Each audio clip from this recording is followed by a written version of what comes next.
আমি নিজে চাচ্ছি যে পিআর পদ্ধতিতে এই নির্বাচনটা হোক।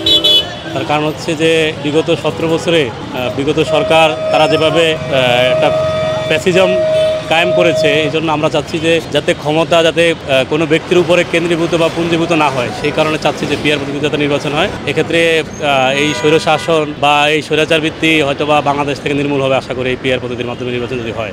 বিশেষ করে ক্ষমতা কোনো ব্যক্তিকেন্দ্রিক হবে না, এবং বিশেষ করে আপনার এই ব্যক্তিকেন্দ্রিক ক্ষমতা এবং ব্যক্তিকেন্দ্রিক হওয়ার কারণে একজন ব্যক্তিকে কেন্দ্র করে যেই পরিমাণে সন্ত্রাসী এবং পেশি শক্তির যে চর্চা হচ্ছে এবং সন্ত্রাসের যে লালন হচ্ছে, সেটা থেকে অন্তত মানুষ মুক্তি পাবে বলে আমি মনে করি। আগে তো তত্ত্বাবধায়ক সরকারের অধীনে নির্বাচন হতো, কোর্টের মাধ্যমে যে রায় দেওয়া হলো যে 2 টার্ম অন্তত তত্ত্বাবধায়ক সরকারের অধীনে নির্বাচন হবে, কিন্তু পরবর্তী দেখা গেল যে সরকার সেই কথাটা উল্টো করে তত্ত্বাবধায়ক পদ্ধতি বাতিল করে সরকার যেভাবে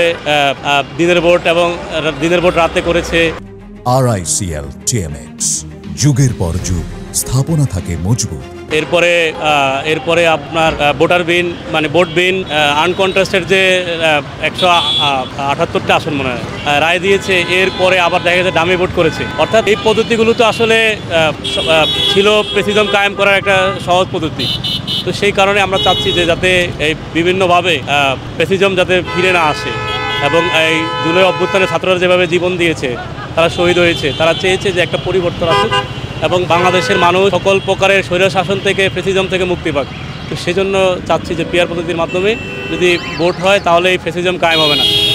আমরা সবসময় চাই যে এদেশের মানুষ তারা যাতে তাদের মৌলিক অধিকার ফিরে পায়, এবং কোনো প্রকারের পেশি শক্তি, কোনো প্রকারের স্বৈরশাসক যাতে এদেশের মানুষের উপরে মাথা ছাড়া দিয়ে না উঠতে পারে। হ্যাঁ, আসলে আগামী বছরের ফেব্রুয়ারিতে নির্বাচন আমরাও চাই। কারণ হচ্ছে যে একটা গণতান্ত্রিক রাষ্ট্রে সুষ্ঠু গণতন্ত্রের জন্য আসলে নির্বাচন দরকার। গণতান্ত্রিক সরকার আসলে আসলে বিনিয়োগ হয়, প্লাস দেশের উন্নয়ন সম্ভব হয়। সেক্ষেত্রে আমরা চাই যে ফেব্রুয়ারিতে নির্বাচনটা হোক। হ্যাঁ, তবে ফেব্রুয়ারিতে নির্বাচন হওয়ার জন্য যে সংস্কারগুলো দরকার, বর্তমান যে ইন্টারিম গভর্নমেন্টের যিনি প্রধান রয়েছেন ডক্টর ইউনূস, তো মহামান্য প্রধান উপদেষ্টা, উনি যে প্রতিশ্রুতি দিয়েছেন সেই প্রতিশ্রুতি অনুযায়ী সংস্কার আমরা দৃশ্যমান দেখছি না। সেই প্রতিশ্রুতি অনুযায়ী সংস্কার প্রয়োজন।